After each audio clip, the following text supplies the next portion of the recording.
go. Jour 2 du TMB.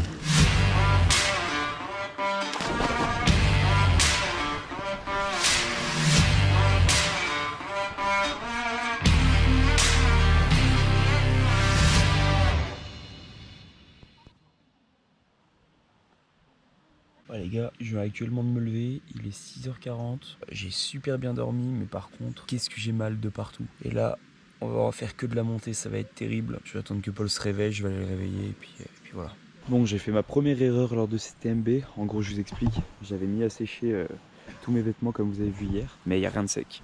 Donc là, je sais pas comment je vais faire, je vais peut-être marcher avec mes habits pour dormir, ça fait chier, mais ou alors je les remets et puis ça séchera sur moi, je sais pas. Blanche-Neige vient de se réveiller. Salut, c'est Blanche-Neige. Oh putain, j'ai bien une gueule de réveil. Bon les gars, moi j'ai super bien dormi. Toi Tim aussi, je crois que j'ai entendu. Ouais. Il fait un peu froid pour l'instant, donc on a nos petites doudounes. Mais voilà, on va se préparer tranquillement. Moi j'ai pris la décision du coup de mettre mes habits mouillés, sauf les chaussettes parce que je me dis ça peut créer des ampoules. Mais vu comment il va faire chaud, je pense que ça devrait le faire. Bon, nous on va démonter le camp et let's go.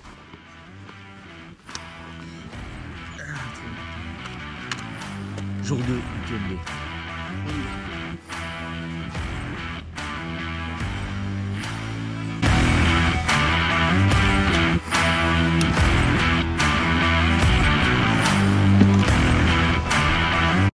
Bon les gars, nous sommes arrivés à Notre-Dame de la Gorge. Regardez comment c'est super beau.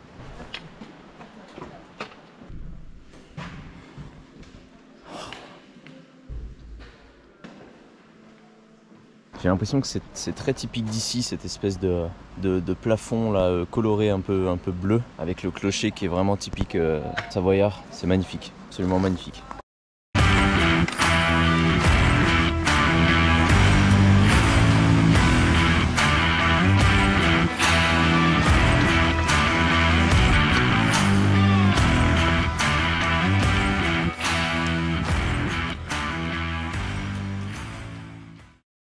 Bon là on fait une petite pause, on est à mi-chemin du col du Bonhomme je pense. On est au refuge de la Balme exactement, ouais, pour l'instant. Il faut vous dire que dans la partie française, en tout cas pour le moment, il y a souvent des points d'eau. Donc si vous voulez faire le TMB et que vous avez peur de ne pas pouvoir, de prendre 15 000 bouteilles parce qu'il n'y aura pas assez d'eau, il faut vous dire que franchement tous les 2 km maximum, il y a un point d'eau pour vous restaurer. Mais apparemment c'est à partir d'ici que ça commence à être chaud, niveau eau. À ce qui paraît, en fait, à partir du refuge de la Balme jusqu'au col du Bonhomme et un peu plus loin, il n'y a pas beaucoup d'eau. Donc voilà, nous on est au refuge de la Balme, on est ici. L'objectif c'est...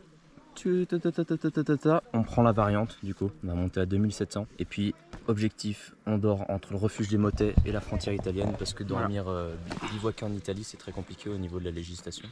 Donc on va essayer de dormir côté français quand même. Voilà, un peu avant le col de la Seigne, qui est la frontière entre la France et l'Italie. On a encore du chemin. Ouais. On se remet en route ? Allez, on est littéralement reparti quoi.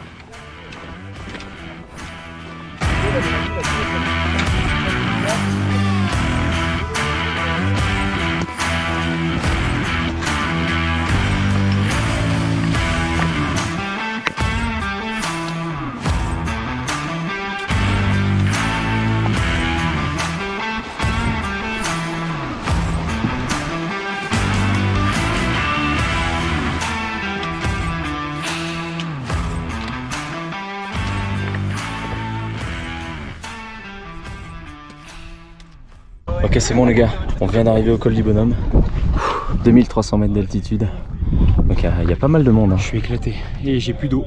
On nous avait prévenu qu'il allait pas avoir d'eau ici, donc en fait on en a un petit peu pour cuire les liophiles, mais c'est tout quoi. Donc là je vais mettre à recharger nos batteries avec le panneau solaire qui nous a été envoyé, ainsi que les lyophilisés par Lame de Survie. On le remercie fortement pour ça parce que ça marche super bien, les lyophiles sont super bons. C'est un revendeur en gros, et n'hésitez pas à les commander sur Lame de Survie.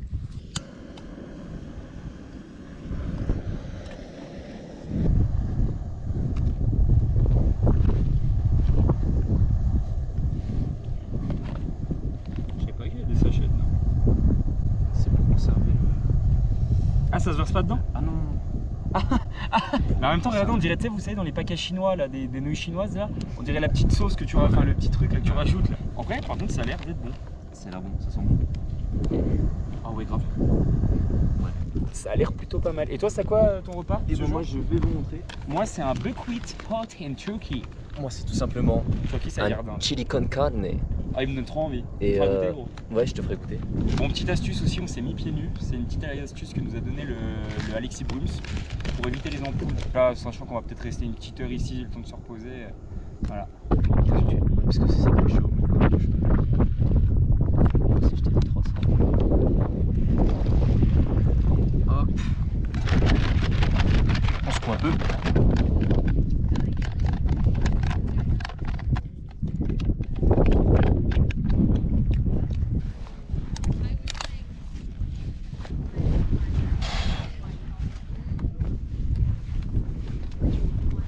Donc là, les amis, après avoir mangé, on se dirige en direction du col de la Croix du Bonhomme, où il y a un petit refuge. Et juste avant, il y a une petite variante. On va aller passer au refuge, voir s'ils ont plus des bonbonnes de gaz, parce que Paul s'est rendu compte qu'il n'avait pas pris une bonbonne de gaz complète.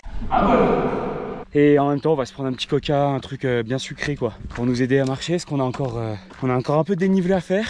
On va redescendre, on doit remonter encore. Enfin bon, ça va le faire tranquille.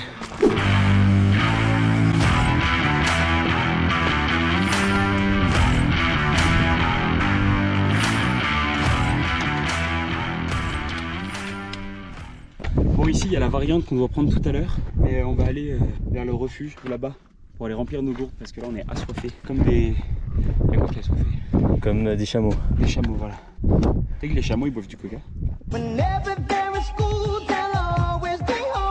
Ça y est, on est au refuge. Oh là là, il y a de l'eau.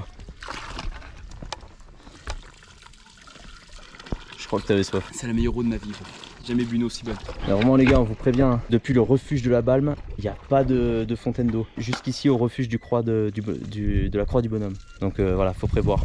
Est-ce que vous connaissiez le Youth Cola? On s'est acheté un cola local, c'est fait dans le coin.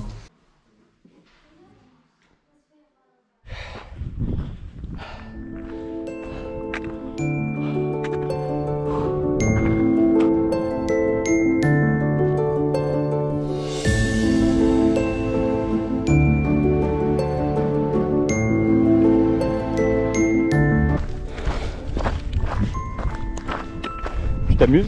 J'ai ajouté ma carte. Et dans 10 ans, ça fera cette taille-là peut-être. Ou pas.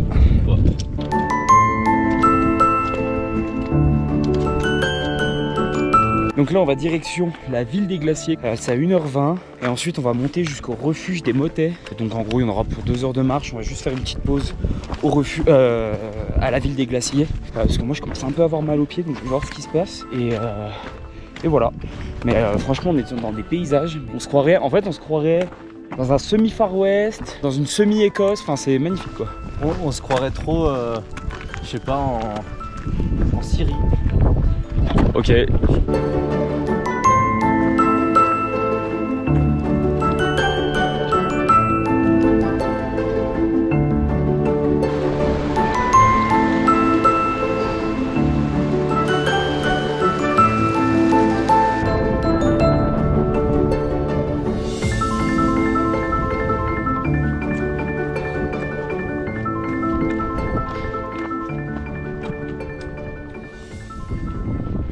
Bon, alors là on est arrivé au refuge des motets, pardon.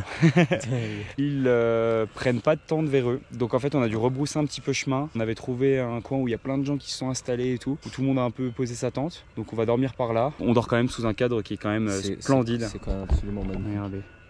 C'est incroyable. Franchement. Bon bah les gars, écoutez, on a installé le camp, c'est un petit camp qui est vraiment sympa. Bon, on a essayé de trouver un peu de l'endroit plat, c'est assez compliqué, avec toujours, vous voyez, cette magnifique vue sur les montagnes. Donc là devant vous, vous avez la tente à Paul, bien installée, avec là petit étendoir, voilà, fabriqué maison. On va passer ensuite à la plus belle des tentes, la mienne évidemment. Voilà, la petite tente, voilà, ça fait ça comme le camp en gros. Bon, c'est les mêmes tentes, c'est le même étendard, enfin c'est l'étendard pour deux. Là on a mis le panneau solaire, allez voir chez Steve, l'âme de survie, lien dans la description. Il nous a fourni le panneau solaire et l'héliophilisé. Enfin, on vous conseille d'aller voir parce que c'est un super bon vendeur de produits. Il choisit pas les marques au hasard, il sait avec qui il bosse. Peut-être que bientôt on vous fera une vidéo avec lui où on le rencontre en vidéo, comme ça vous verrez qui c'est en vrai.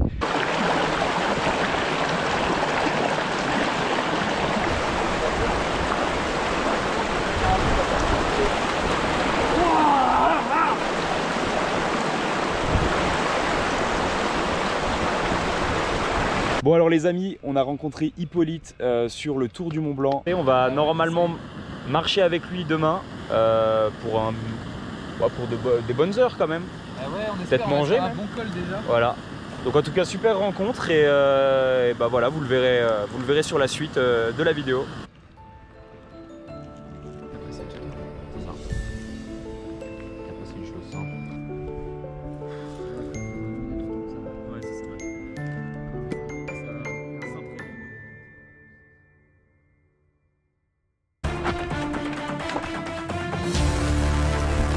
Ok. Paul n'est pas mort, il a perdu sa GoPro et probablement les plans.